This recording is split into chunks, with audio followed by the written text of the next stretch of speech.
नमस्कार मित्रों, मैं समारंभ कोहली आप सभी का स्वागत करता हूँ यूट्यूब चैनल में। तो देखिए मित्रों, आज का हमारा टॉपिक है वह है हिंदी व्याकरण।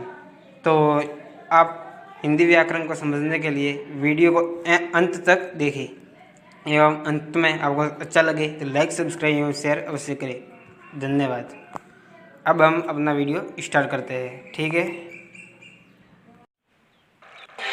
सर ये संज्ञा क्या होती है? संज्ञा के बारे में बताओ। संज्ञा साधारण शब्दों में कहे तो नाम को ही संज्ञा कहते हैं। जैसे राम ने आगरा में ताजमहल की सुंदरता देखी। इस वाक्य में हम पाते हैं राम एक व्यक्ति का नाम है, आगरा स्थान का नाम है, ताजमहल एक वस्तु का नाम है तथा सुंदरता एक गुण का नाम है। इस प्रकार ये चारों क्रमशः व्यक्ति, स्थान, वस्तु और भाव के नाम अतः ये चारों संज्ञा है। इसकी मैं परिभाषा बता दूं, जैसे किसी प्राणी, स्थान, वस्तु तथा भाव के नाम का बोध कराने वाले शब्द संज्ञा कहलाते हैं। ठीक है, मतलब किसी का भी नाम संज्ञा है। ठीक है फ्रेंड्स। तो बेटा संज्ञा के 3 भेद होते हैं, वह है व्यक्तिवाचक संज्ञा, जातिवाचक संज्ञा और भाववाचक संज्ञा। ठीक है। तो सर इन भेदों के बारे में भी आप डिटेल से बताइए कि मतलब जैसे इन व्यक्तिवाचक संज्ञा किसे कहते हैं, जातिवाचक संज्ञा किसे कहते हैं, भाववाचक संज्ञा किसे कहते हैं, इनको समझाइए। तो व्यक्तिवाचक संज्ञा, जिस संज्ञा शब्द से एक ही व्यक्ति, वस्तु, स्थान आदि के नाम का बोध हो उसे व्यक्तिवाचक संज्ञा कहते हैं। व्यक्तिवाचक संज्ञा विशेष का बोध कराती है, न कि सामान्य का। प्रायः व्यक्तिवाचक संज्ञा में व्यक्तियों, देशों, गाँवों, शहरों आदि के नाम आते हैं। ठीक है। और सेकंड नंबर है वह है जातिवाचक, जिस संज्ञा शब्द से किसी जाति के संपूर्ण प्राणियों, वस्तुओं, स्थानों आदि का बोध होता हो उसे जातिवाचक संज्ञा कहते हैं। जैसे गाय, आदमी, पुस्तक, नदी आदि शब्द अपनी पूरी जाति का बोध कराते हैं, इसलिए जातिवाचक संज्ञा कहलाते हैं। प्रायः जातिवाचक संज्ञा में वस्तुओं, पशु पक्षियों, फूल, शहर, समूहवाची आदि समूहवाचियों के नाम आते हैं। ठीक है फ्रेंड्स, ये मतलब बेटा ये आपको समझ में आ गया। तो अब हमारा अंतिम संज्ञा का प्रकार है वह है भाववाचक संज्ञा, जिस संज्ञा शब्द से प्राणियों या वस्तुओं के गुण, धर्म, दशा, कार्य, मनोभाव आदि का बोध हो उसे भाववाचक संज्ञा कहते हैं। प्रायः गुण, दोष, अवस्था, व्यापार, अमूर्त भाव तथा क्रिया भाववाचक संज्ञा के अंतर्गत आते हैं। ठीक है फ्रेंड्स। इसके कुछ एग्जाम्पल है, जैसे विद्वता, सज्जनता, आदमियत, इंसानियत, दानवता आदि इसके एग्जाम्पल है। तो बेटा अब वो ये संज्ञा समझ में आ गई? जी सर, संज्ञा तो मुझे अच्छी तरह से समझ में आ गई। अब आप संज्ञा से कुछ क्वेश्चन पूछो, यानी कि टेस्ट लो। तो बेटा मेरा पहला क्वेश्चन है वह है संज्ञा के कितने भेद होते हैं तथा उनके नाम बताओ। बहुत ही इजी क्वेश्चन है। संज्ञा के 3 भेद होते हैं, जातिवाचक संज्ञा, व्यक्तिवाचक संज्ञा व भाववाचक संज्ञा। ठीक है सर। तो अब हमारा सेकंड क्वेश्चन है वह जैसे ताजमहल व गाय, इन दोनों में कौन सा जातिवाचक शब्द है, ये बताओ। सर इसका आंसर है गाय जातिवाचक शब्द है तथा ताजमहल व्यक्तिवाचक शब्द है। तो फ्रेंड्स अब आपके लिए भी एक क्वेश्चन है, आपके लिए बोले तो जो ये वीडियो देख रहे हैं उनके लिए क्वेश्चन यह है कि अनिल ने दिल्ली में लाल किले की सुंदरता देखी। तो इस वाक्य में कौन कौन से संज्ञा शब्द है तथा उनमें कौन कौन सी संज्ञा प्रयुक्त होती है, ये आप कमेंट बॉक्स में लिखकर बता सकते हो। ठीक है। तो बेटा अब हम पढ़ेंगे सर्वनाम। भाषा में सुंदरता, संक्षिप्तता एवं पुनरुक्ति दोष से बचने के लिए संज्ञा के स्थान पर जिस शब्द का प्रयोग किया जाता है वह सर्वनाम होता है। यानी कि संज्ञा के स्थान पर प्रयुक्त होने वाले कोई भी शब्द सर्वनाम कहलाते हैं। जैसे मैं, तुम, वह, हम, आप आदि। सर्वनाम के भेद 6 है। वहाँ है पुरुषवाचक सर्वनाम, निश्चयवाचक सर्वनाम, अनिश्चयवाचक सर्वनाम, संबंधवाचक सर्वनाम, प्रश्नवाचक सर्वनाम और निजवाचक सर्वनाम। ठीक है, ये आपको समझ में आ गया बेटा। अगर आपको ऐसे समझ में ना आए तो एक और एग्जांपल देता हूँ। जैसे गांधी जी के पापा का नाम वहाँ था, गांधी जी का जन्म वहाँ हुआ था, गांधी जी का जन्म 2 अक्टूबर 1869 को हुआ था, गांधी जी की माता वो थी। इसके बदले में हम ऐसा कह सकते हैं कि गांधी जी का जन्म 2 अक्टूबर 1869 को हुआ था, उनके पिता का नाम वहाँ था, उनके पिता का नाम मोहनदास गांधी था, उनकी माता का नाम वह था, वह उनका जन्म वहाँ पे हुआ था। यानी ये देखिए, जैसे जहाँ पे हर वक्त गांधी जी ये नाम उपयोग में लिया जा रहा था ना, उसकी जगह हमने ले लिया उनका, उनके, उनकी आदि। तो समझ में आ गया। यानी कि संज्ञा के स्थान में प्रयुक्त होने वाले अन्य शब्द सर्वनाम कहलाते हैं। मतलब कोई भी शब्द प्रयुक्त होने वाले होते हैं वह सर्वनाम कहलाते हैं। सर अब सर्वनाम के प्रकारों के बारे में भी डिटेल से बताइए। हाँ जरूर। पुरुषवाचक सर्वनाम, जिन सर्वनामों का प्रयोग कहने वाले, सुनने वाले व जिसके विषय में कहा जाए उनके स्थान पर किया जाता है उन्हें पुरुषवाचक सर्वनाम कहते हैं। ये भी 3 प्रकार के होते हैं: उत्तम पुरुष, मध्यम पुरुष तथा अन्य पुरुष। उत्तम पुरुष, बोलने वाला या लिखने वाला व्यक्ति अपने लिए जिन सर्वनामों का उपयोग करता है वे उत्तम पुरुष कहलाते हैं। जैसे मैं, हम लोग आदि।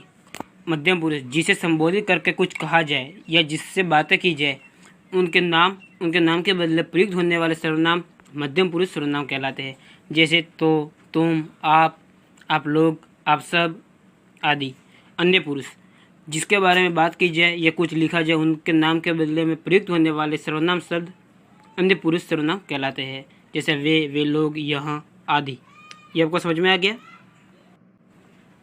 सेकंड है हमारा निश्चयवाचक सर्वनाम। जो सर्वनाम निकट तथा दूरस्थ व्यक्ति या पदार्थ की ओर निश्चित संकेत करते हैं उन्हें निश्चयवाचक सर्वनाम कहते हैं। इसके मैं 2 मुख्य प्रयोग बताता हूँ। जैसे निकट की वस्तु के लिए यहाँ, ये, और दूर की वस्तु के लिए वहाँ और वे। ठीक है, तो जैसे यह कुर्सी यहाँ पे किसने रखी, यह निकट की वस्तु के लिए, तब वहाँ कुर्सी वहाँ पे किसने रखी, वहाँ, ये दूर की वस्तु के लिए। तो ये आपको समझ में आ गया बेटा। जी सर, ये तो समझ में आ गया।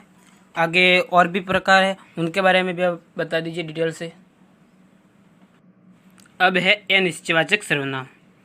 जिस सर्वनाम से किसी ऐसे व्यक्ति या पदार्थ का बोध होता हो जिसके विषय में निश्चित सूचना नहीं मिलती है उसे अनिश्चयवाचक सर्वनाम कहते हैं। जैसे कुछ, कोई। इन सर्वनाम का प्रयोग, जैसे कोई सर्वनाम का प्रयोग प्रायः प्राणीवाचक सर्वनाम के लिए होता है। जैसे कोई उसे बुला रहा है, लेकिन कौन बुला रहा है वो पता नहीं, कोई उसे सिर्फ बुला रहा है। कुछ सर्वनाम का प्रयोग वस्तु के लिए होता है। कुछ सर्वनाम का प्रयोग वस्तु के लिए होता है। जैसे पानी में कुछ है, घी में कुछ मिला है। पानी में कुछ है, क्या है पानी में, मतलब फिक्स नहीं है, मालूम नहीं है कि क्या है पानी में, यानी अनिश्चित है। ठीक है, तो ये आपको समझ में आ गया। अब हमारा अगला है वह है संबंधवाचक सर्वनाम। 2 उपवाक्यों के बीच प्रयुक्त होकर एक उपवाक्य की संज्ञा या सर्वनाम संबंध दूसरे उपवाक्य के साथ दर्शाने वाले सर्वनाम संबंधवाचक सर्वनाम कहलाता है। 2 उपवाक्यों के बीच में प्रयुक्त होकर एक उपवाक्य की संज्ञा या सर्वनाम का संबंध दूसरे उपवाक्य के साथ दर्शाने वाला सर्वनाम संबंधवाचक सर्वनाम कहलाता है। जैसे जो, जिसे, जिसका, जिसको आदि। ठीक है, जैसे एग्जाम्पल मैं बता देता हूँ आपको। जो सोएगा सो खोएगा, जो पढ़ेगा सो बढ़ेगा, जिसकी लाठी उसकी भैंस, जो सत्य बोलता है वहाँ नहीं डरता। तो ये मतलब संबंधवाचक सर्वनाम के एग्जाम्पल है। अब हमारा अगला है वह है प्रश्नवाचक सर्वनाम। जिस सर्वनाम का उपयोग प्रश्न पूछने के लिए होता है उसे प्रश्नवाचक सर्वनाम कहते हैं। जैसे इनके शब्द है वहाँ है क्या, किससे, कौन आदि। मैं एग्जाम्पल आपको बता दूँ। जैसे वहाँ दरवाजे पर कौन खड़ा है, वहाँ पलंग पर कौन लेटा है, आज तुम्हें क्या चाहिए। ये सब में जैसे मैं किसी क्वेश्चन पूछता हूँ किसी को, तो ये क्वेश्चनवाचक सर्वनाम में आते हैं, यानी प्रश्नवाचक सर्वनाम में आता है। तो ये आपको समझ में आ गया। अब हमारा अंतिम सर्वनाम का प्रकार है वह है निजवाचक सर्वनाम। ऐसे सर्वनाम जिनका प्रयोग वक्ता या लेखक अपने लिए करते हैं निजवाचक कहलाते हैं। यथा आप, अपना, स्वयं, खुद आदि। जैसे मैं अपनी पुस्तक पढ़ रहा हूँ, आप अपने घर कब जा रही हो, इन वाक्यों में अपने शब्द निजवाचक सर्वनाम कहलाते हैं। ठीक है फ्रेंड्स, सॉरी ठीक है बेटा, ये आपको समझ में आ गया? जी सर, ये तो सर्वनाम तो मेरे को अच्छी तरह से समझ में आ गया। अब आप क्वेश्चन पूछो, यानी कि टेस्ट लो। मेरा प्रथम क्वेश्चन है, वहाँ है जैसे संज्ञा के 6 भेद होते हैं। ठीक है, पुरुषवाचक, निश्चय, अनिश्चय, संबंध, प्रश्न, त्या निजवाचक, ये 6 भेद हो गए। अब इनमें से सर्वप्रथम है वहाँ है पुरुषवाचक सर्वनाम। तो पुरुषवाचक सर्वनाम के कितने भेद होते हैं, कौन कौन से है, नाम बताओ। सर पुरुषवाचक सर्वनाम के 3 भेद होते हैं। वह है उत्तम पुरुष, मध्यम पुरुष तथा अन्य पुरुष। अब मेरा सेकंड क्वेश्चन है, वह है संदीप जी ने किसी को पीटा है। संदीप जी ने किसी को पीटा है, इस शब्द में कौन सा सर्वनाम है? यानी सर्वनाम के 6 प्रकार है, उनमें से इस शब्द में इस वाक्य में कौन सा सर्वनाम है, बताओ। संदीप जी ने किसी को पीटा है, किसको पीटा है ये मालूम नहीं है, यानी कि फिक्स नहीं है कि किसको पीटा है। फिक्स नहीं है तो यानी कि निश्चय नहीं है, तो अनिश्चयवाचक सर्वनाम। सर इसमें अनिश्चयवाचक सर्वनाम होगा। शानदार, अति शानदार, आपने बहुत ही अच्छी तरह से और सही इन क्वेश्चनों का आंसर दिया, धन्यवाद। तो फ्रेंड्स, आपसे भी एक क्वेश्चन है। आपसे बोले तो जो मतलब इस वीडियो को देख रहे हैं उनसे एक क्वेश्चन यह है कि मैं आपको एक क्वेश्चन पूछता हूँ, उसका आप आंसर कमेंट बॉक्स में लिख के दे देना। क्वेश्चन है, तुम्हारा नाम क्या है? इस शब्द में कौन सा सर्वनाम मतलब कौन सा सर्वनाम उपयोग में लिया गया है? ठीक है, तो बेटा अब मैं आपको पढ़ाऊँगा क्रिया। क्रिया का अर्थ है करना। क्रिया के बिना कोई वाक्य पूर्ण नहीं होता। किसी वाक्य में कर्ता, कर्म तथा काल की जानकारी भी क्रियापद के माध्यम से ही होती है। हिंदी भाषा की नहीं संस्कृत है, तथा संस्कृत में क्रिया रूप को धातु कहते हैं। मैं मतलब संस्कृत की आपको क्रिया की परिभाषा बता देता हूँ। जिस शब्द से किसी कार्य के करने या होने का बोध होता है उसे क्रियक कहते हैं। जिस शब्द से किसी कार्य के करने या होने का बोध होता है उसे क्रिया कहते हैं। इस क्रिया के मुख्यतः 2 भेद है, वह है अकर्मक क्रिया व सकर्मक क्रिया। तो अब हम अकर्मक क्रिया व सकर्मक क्रिया के बारे में डिटेल से पढ़ेंगे। सर आप इन क्रियाओं के भेदों के बारे यानी क्रियाओं के प्रकारों के बारे में भी डिटेल से बता दीजिए, यानी डिटेल से समझा दीजिए मेरे को, क्योंकि मेरे सर डाउट क्लियर हो जाएंगे इससे। हाँ जरूर। सकर्मक क्रिया। सकर्मक क्रिया, सकर्मक क्रिया का अर्थ है कर्म के साथ। जिस क्रिया का फल कर्ता को छोड़कर कर्म पर पड़े वहाँ सकर्मक क्रिया कहलाती है। जैसे बच्चा चित्र बना रहा है या अनिल गिटार बजा रहा है। अब यदि प्रश्न किया जाए कि बच्चा क्या बना रहा है, तो उत्तर होगा चित्र बना रहा है, तथा अनिल क्या बजा रहा है, तो अनिल गिटार बजा रहा है। ठीक है, अब हमारा सेकंड है, इस सकर्मक क्रिया के बारे में मैं आपको बता दूं कि जैसे आपसे कोई क्वेश्चन पूछे कि अनिल किताब पढ़ता है, किशन किताब पढ़ता है, तो इसमें कौन सी क्रिया है? तो आप मन में सोचना। तो क्या सोचोगे मन में? आपको मन में खुद से क्वेश्चन पूछना है कि मैंने आपको बताया कि किशन किताब पढ़ता है, तो आपको अपने आप को मन में पूछना है कि किशन क्या पढ़ता है? तो किशन किताब पढ़ता है। आपको कोई आंसर मिल गया ना कि किशन किताब पढ़ता है, तो आपको जिस किसी का भी मतलब आंसर मिले तो वह क्या है? सकर्मक क्रिया। ठीक है, अब हमारा सेकंड है, वह है अकर्मक क्रिया। जिस वाक्य में क्रिया का प्रभाव या फल केवल कर्ता पर ही पड़ता है, कर्म की वह संभावना ही नहीं रहती, उसे अकर्मक क्रिया कहते हैं। जैसे आशा सोती है, अनिल सोता है, किशन सोता है, भावेश सोता है। मतलब कोई भी, जैसे अपने आप को मन में क्वेश्चन पूछो कि भावेश सोता है, तो क्वेश्चन पूछो कि भावेश क्या सोता है, कोई आंसर मिला कि भावेश क्या सोता है? कोई आंसर नहीं मिला। तो इसमें कौन सी अकर्मक क्रिया? मतलब जिस किसी में भी आंसर न मिले वहाँ है अकर्मक क्रिया। ठीक है, सर ये क्रिया तब मुझे पूरी क्लियर होगी। अब इसमें से क्वेश्चन पूछो, यानी कि टेस्ट लो। मैं आपको अब 2 क्वेश्चन एक साथ ही पूछूंगा। पहला क्वेश्चन है शंकर पढ़ता है, शंकर पढ़ता है। दूसरा क्वेश्चन है अनिल खाता है। तो मतलब इन दोनों वाक्यों में कौन कौन सी क्रिया है, ये आप मेरे को बताओ। आपको समझ में आया? तो इन दोनों क्वेश्चन का आंसर बताओ, ठीक है? शंकर पढ़ता है, तो शंकर क्या पढ़ता है? मेरे को कोई आंसर नहीं मिला, यानी कि अकर्मक क्रिया।